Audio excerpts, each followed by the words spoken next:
రఘురామకృష్ణరాజు ఉండి నియోజకవర్గ ఎమ్మెల్యే రఘురామకృష్ణరాజు ఈ పేరే ఏపీ ప్రజలకే కాదు దేశ ప్రజలకు కూడా సుపరిచితం. ఎందుకంటే ఈయన ఒక స్వేచ్ఛాజీవి. ఏ పార్టీలో ఉన్నా కూడా పార్టీ నిబంధనలు ఆయనకు అవసరం లేదు, పార్టీ అధిష్టానం ఏమనుకుంటుందో ఆయనకు అవసరం లేదు. ఆయన ఏది చెయ్యాలనుకుంటే అది చేస్తాడు, ఏం మాట్లాడాలనుకుంటే అది మాట్లాడతాడు. బెస్ట్ ఎగ్జాంపుల్, గత ప్రభుత్వ హయాంలో ఆ పార్టీ తరపునే గెలిచి ఆ పార్టీ అధినేత వైఎస్ జగన్మోహన్ రెడ్డిని 5 ఏళ్ల పాటు తిట్టిపోసినటువంటి పరిస్థితి.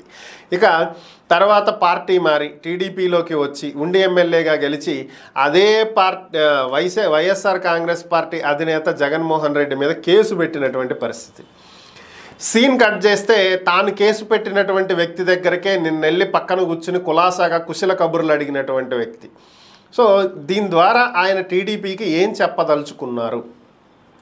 ఊరికే పలకరించడం నా బాధ్యత, మర్యాదపూర్వకంగా విష్ చేశాను అని చెప్పి ఆయన పైకి చెప్తున్నప్పటికీ కూడా టీడీపీ వర్గాలలో మాట్లాడుకుంటున్నటువంటి అంశాలు ఏంటి అనేది కనుక ఒకసారి పరిశీలించినట్లయితే, రఘురామకృష్ణరాజు ముందుగా ఆయన టీడీపీ తరపున ఎంపీ టికెట్ ఎక్స్పెక్ట్ చేశారు, దక్కలేదు. ఎమ్మెల్యే టికెట్ ఎక్స్పెక్ట్ చేశారు, చివరి నిమిషంలోనే ఆయన టికెట్ కన్ఫర్మ్ అయింది.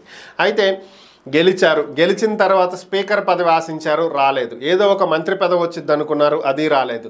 ఒకానొక సమయంలో చంద్రబాబు మీద ఆయన బహిరంగంగానే ఆయన అసంతృప్తిని వెళ్ళగక్కడం జరిగింది. ఏంటి, క్షత్రియులంటే చంద్రబాబుకి కోపం, అందుకని ఒక్కళ్లకు కూడా క్షత్రియులకు మంత్రి పదవి ఇవ్వలేదు, తాను కమ్మ సామాజిక వర్గానికి చెందినటువంటి వ్యక్తిని అయితే తనకి ఇచ్చేవాళ్ళేమో అనేటువంటి విధంగా ఆయన వ్యక్తపరిచినటువంటి ఒక అసంతృప్తి. ఇది మరొక విధంగా పార్టీ అధినేతకు అందాలి అనేటువంటి ఉద్దేశంతోనే వెళ్ళి జగన్తో మాట్లాడారని, తాను ఎవరికి కట్టుబడి ఉండేటువంటి వ్యక్తి కాదని, స్వేచ్ఛాయుతంగా ఆయన ఏది చేయాలనుకుంటే అది చేస్తాను, తనకు అసంతృప్తి ఉంది టీడీపీ మీద అనేది వెళ్ళగక్కాలి అనేటువంటి ఉద్దేశంతో జగన్తో మాట్లాడారా అని చెప్పి కొంతమంది టీడీపీ నేతలు చర్చించుకుంటున్నట్లుగా తెలుస్తుంది. దీని మీదే సోషల్ మీడియాలో అయితే కథలుగా చర్చించుకోవటం జరుగుతుంది. మరి ఓవరాల్గా గతంలో జగన్ ఎలా విమర్శించారో ఇప్పుడు చంద్రబాబును అలాగే విమర్శిస్తారా అనేటువంటి వాదనలు కూడా వినిపిస్తున్నాయి. మరి ఏం జరిగిద్దో చూడాలి.